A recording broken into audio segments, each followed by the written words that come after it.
ಗಿರಿ ಸಂಸ್ಥಾನ ಮಟ್ಟಕ್ಕೆ ಆದರಣೀಯ ಪ್ರಧಾನಮಂತ್ರಿಗಳು ಬರ್ತಿದ್ದಾರೆ. ಅದರ ಕುರಿತಂತೆ ತಮಗೇನಾದರೂ ಮಾಹಿತಿ ಇದೆಯಾ? ಅಂದರೆ ತಮಗೂ ಮತ್ತು ಆ ಮಠಕ್ಕೂ ಅವಿನಾಭಾವ ಸಂಬಂಧ ಇದೆ ಅಂತ ಎಲ್ಲರಿಗೂ ಗೊತ್ತಿರೋಂಥ ವಿಚಾರ. ತಮಗೇನಾದರೂ ಅದ್ರ ಬಗ್ಗೆ ಮಾಹಿತಿ ಇದೆಯಾ?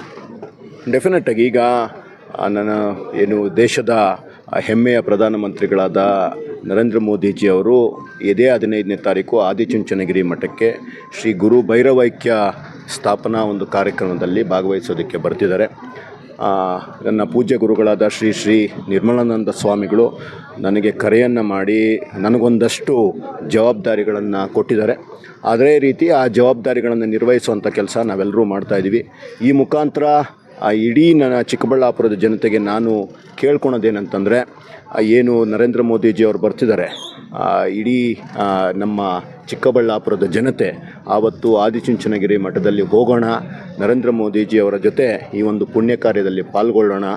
ಇದು ಯಾವುದೋ ಒಂದು ಮಠಕ್ಕೆ ಅಥವಾ ಒಂದು ಜಾತಿಗೆ ಸೀಮಿತವಾದಂಥದ್ದಲ್ಲ, ಇಡೀ ಮನುಕುಲಕ್ಕೆ ಒಳ್ಳೆಯದಾಗಲಿ ಅಂತಹ ದುಡಿಯುವಂತಹ ನನ್ನ ಈ ಮಠ ಏನಿದೆ, ದಯವಿಟ್ಟು ಎಲ್ಲರೂ ಬಂದು ಈ ಕಾರ್ಯಕ್ರಮದಲ್ಲಿ ಭಾಗವಹಿಸಬೇಕು. ಎಲ್ಲ ರೀತಿಯ ಬಸ್ಗಳ ವ್ಯವಸ್ಥೆ, ಊಟದ ವ್ಯವಸ್ಥೆ ಮತ್ತು ವಾಪಸ್ ಬರೋದಕ್ಕೆ ವ್ಯವಸ್ಥೆಗಳನ್ನು ಸಹ ಮಾಡಿದ್ದೀವಿ. ಎಲ್ಲರೂ ಈ ಒಂದು ಕಾರ್ಯಕ್ರಮದಲ್ಲಿ ಭಾಗವಹಿಸಬೇಕು.